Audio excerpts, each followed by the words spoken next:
It is the year of our Lord, 1314.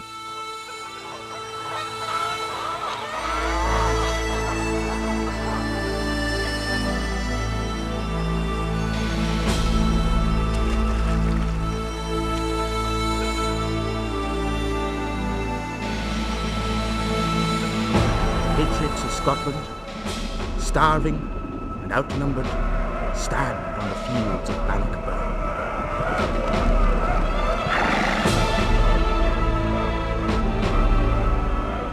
If we win, we will have what none of us have had before.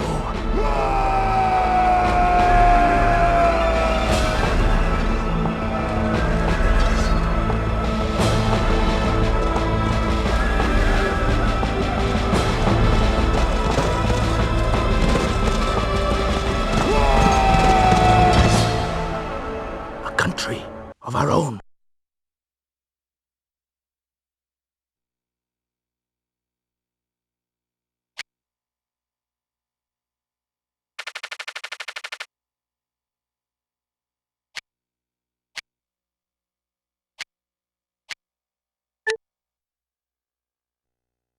It is the spring of 1296. The King of Scotland had died without a son, and the King of England, a cruel pagan known as Edward the Longshanks, claimed the throne for himself.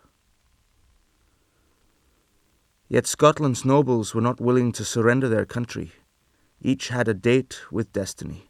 The crown of Scotland beckoned, and none would stand in their way. To claim your stake in history, you must first understand your environment.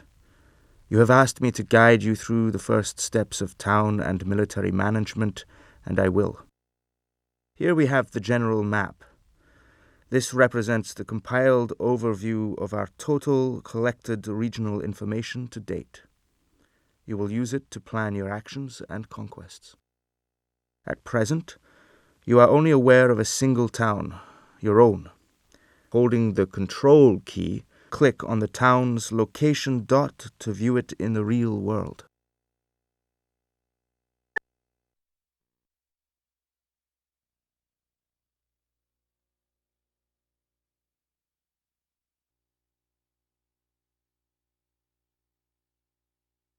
This is your own town, and you may view it at will. Towns represent the communities where your people live, and are also the targets for enemies. Within a town lie the armories, storehouses, barracks, prison, and town hall, as well as the dwellings of the peasants. To explore your town, you must select a vassal. Any peasant will do. Click on a peasant to select him. You view the world through a cameraman.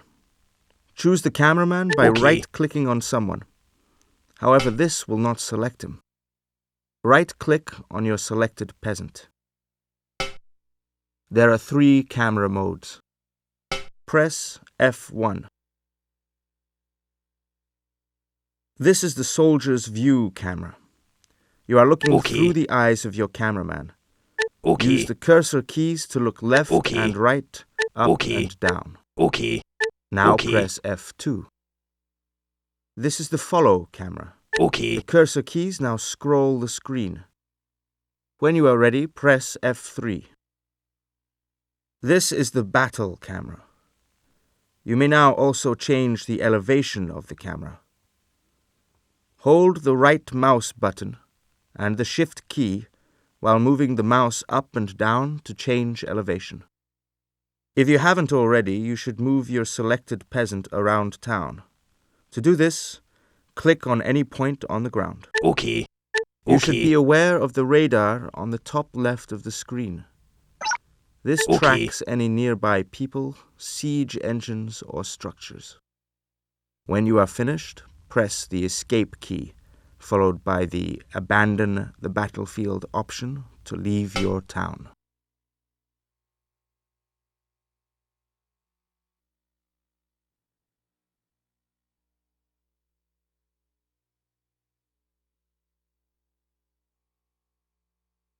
When you are finished, press the escape key. Now we must visit the most important men in your armies, your leaders. Click on the leader screen icon to go there.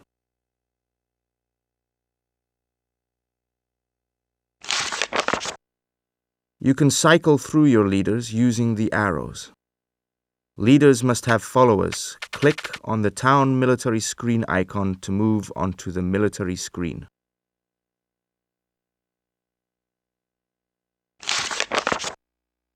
This is where your armies are created, assigned arms, and given orders. You have no armies for your leaders to lead, so you must create them. At the right of the screen are some peasants. Hold the left mouse button on them to pick some up. Now right-click on the Create Army icon. You now have your first army, but to be effective, they must have weapons. Click on the... Now hold the left mouse button on a weapon type to pick them up. To return to the barracks, click the Return to Military screen icon. You now have an equipped army. Troops may be picked up and put down at will within any army by left and right-clicking of the mouse. While a leaderless army is capable of only a few tasks, a led one may accomplish much more. Pick up a leader from the leader bar and assign him to a commander box under an army. Your army is now complete, but without a foe in sight, its usage is limited. Nevertheless, a mock battle has been arranged for them. Select your army by clicking on its name. The Combat Mission option is now made available. Click it.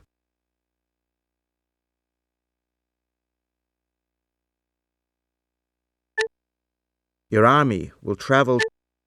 This may take some time. To avoid a long wait, press F1. This is an event screen. Screens such as this will notify you whenever anything happens worthy of your attention. Your army has arrived at the battlefield. Click Go There.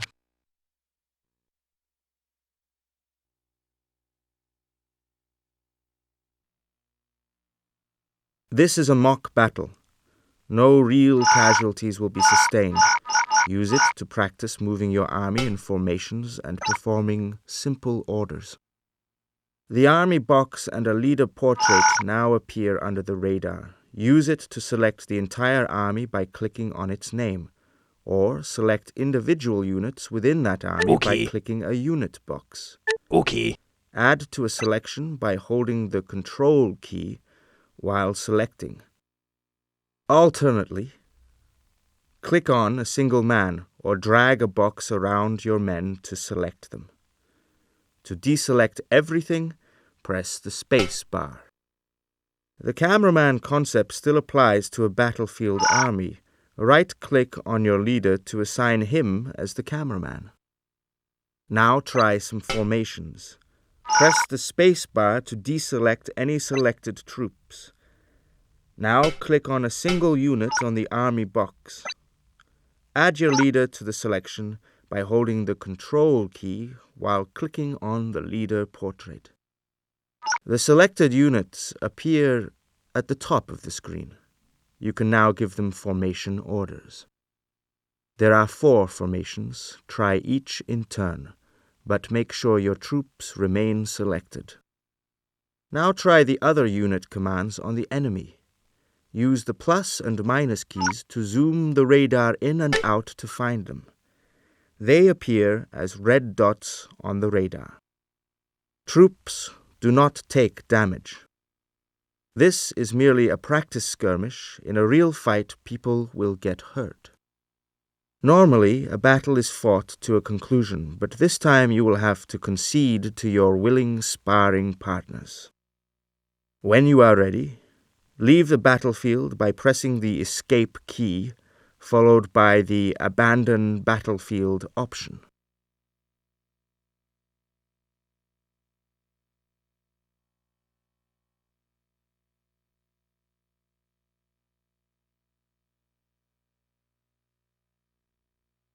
When you are ready, leave the battlefield by pressing the Escape key, followed by the Abandon Battlefield option.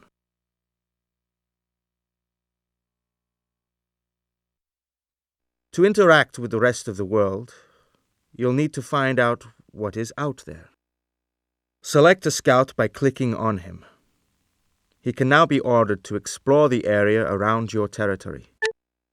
Select the Move icon. Click on the darkened area just to the north of your own territory. Your scout may take some time to accomplish his mission. In the meantime, you should look at some other aspects of your town. Click on the main town screen icon.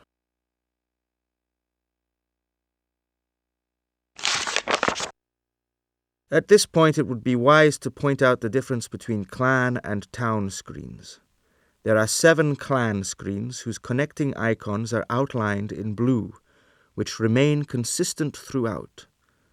The remaining 5 town screens, outlined in red, represent a specific town. You select this town, and towns may be managed one at a time personally or delegated to me, your advisor. This is the town hall and main overview point for your first city. From here, you can review anything that goes on within the town, from worker allocation to store levels. Bear in mind, the information represented here is merely a report. To issue commands, you must head for the worker areas, the barracks, or the trade guild. Choose Auto or Manual to activate or deactivate the town's delegated auto management feature. When auto management is selected, click and position the auto management dot to set your governing manner. You may change the town's taxes at any time by left-clicking or right-clicking the tax rate number at the top of any town screen. Leave it on Manual for now and move on to inspect your workforce.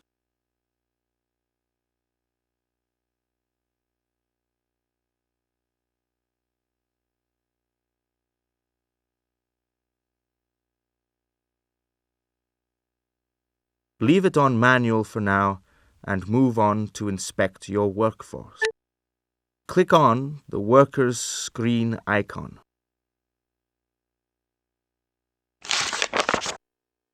Command your taskmasters and mobilize the peasantry into productive citizens. Idle peasants may be called to serve their clan within an army, but only peasants who continue to work in their own specialization can hope to bring innovation and invention to their town. Forecasters are available to predict the town's future based on the town's resources.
Click or drag to a point within any profession box to allocate workers to that profession.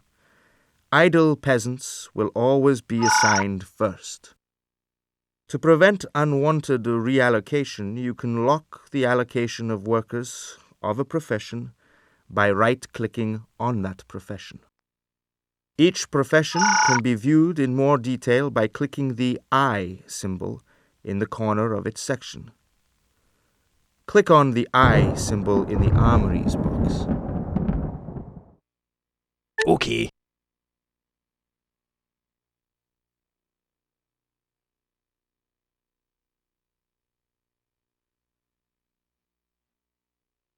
Each profession can be viewed in more detail by clicking the I symbol in the corner of its section.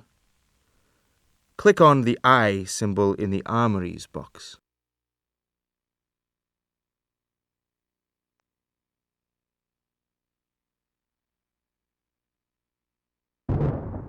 Okay. Each profession can be viewed in more detail by clicking the I symbol in the corner of its section. Click on the I symbol in the Armories box.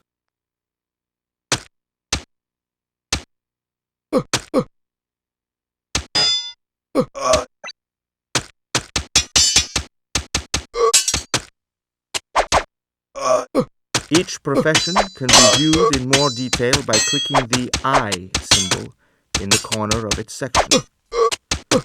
Click on the I symbol in the Armories box.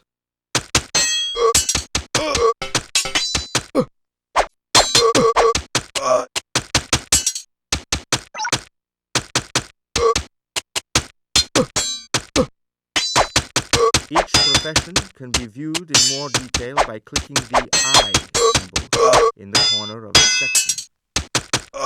Click on the I symbol in the Armories box.